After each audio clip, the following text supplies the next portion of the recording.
অনুরাগের ছোঁয়া ধারাবাহিকের আগামী পর্বে আমরা দেখতে পাবো মানসিক স্বাস্থ্য কেন্দ্রে সূর্যের কাছে পৌঁছতে স্মৃতি হারানোর নাটক করলো দীপা। হ্যাঁ বন্ধুরা, আমরা এমনটাই দেখতে পাবো অনুরাগের ছোঁয়া ধারাবাহিকের আগামী পর্বগুলোতে। দীপা হসপিটালে যায় কিন্তু সেখানেও সূর্যের কোনো খোঁজ পায় না।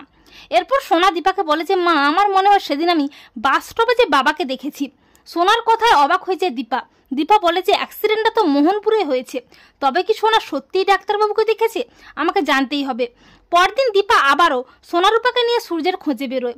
আবারও সারথীর সঙ্গে দেখা হয়। দীপা সারথীকে অ্যাক্সিডেন্টের ব্যাপারে সবটা জানায়। তখন সারথী দীপাকে বলে যে হ্যাঁ, সেদিন একটা মারাত্মক অ্যাক্সিডেন্ট হয়েছিল, উনি বেঁচে আছেন, তবে শুনেছিলাম উনি স্মৃতিশক্তিও হারিয়েছেন, এমনকি মানসিক ভারসাম্য হারিয়ে ফেলেছেন, তাই ওনাকে মানসিক স্বাস্থ্যকেন্দ্রে পাঠানো হয়েছে। সারথীর কথায় দীপা মানসিক স্বাস্থ্যকেন্দ্রে যায়, কিন্তু সেখানেও দীপাকে কোনো মতেই ঢুকতে দেয় না। বলে যে ওটা পুলিশ কেস ছিল, তাই পুলিশের পারমিশন ছাড়া ওই পেশেন্টের সঙ্গে দেখা করা যাবে না। তখন দীপা মনে মনে ভাবে যে না, এইভাবে হবে না, আমাকে অন্য কোনো উপায় বের করতেই হবে, যেভাবেই হোক জানতেই হবে যে উনি ডাক্তারবাবু কিনা। পরদিন কয়েকজন লোক মিলে দীপাকে মানসিক স্বাস্থ্যকেন্দ্রে নিয়ে আসে আর বলে যে অ্যাক্সিডেন্টে উনি স্মৃতি হারিয়ে ফেলেছেন। এরপর দীপাকে স্বাস্থ্যকেন্দ্রের লোকজনেরা ভেতরে নিয়ে যায়, আর ভেতরে গিয়েই দীপা সূর্যকে দেখতে পায়।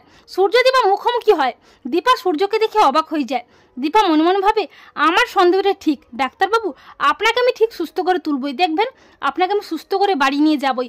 আর দীপাকে দেখে সূর্য অনেকটা শান্ত হয়ে যায়। সূর্য নীরব হয়ে দীপার দিকে তাকিয়েই থাকে। সূর্য বলে, কে তুমি? তখন ডক্টর সূর্যকে বলে যে উনিও তোমার মতো অসুস্থ, এখানেই থাকবেন। তো বন্ধুরা, তোমরা এটাই চাও তো যে দীপার জন্য যেভাবেই হোক সূর্যের খোঁজ করে সূর্যকে সুস্থ করে বাড়ি ফিরিয়ে নিয়ে যেতে পারে? কমেন্ট করে জানিয়ে দাও তোমাদের মতামতটি।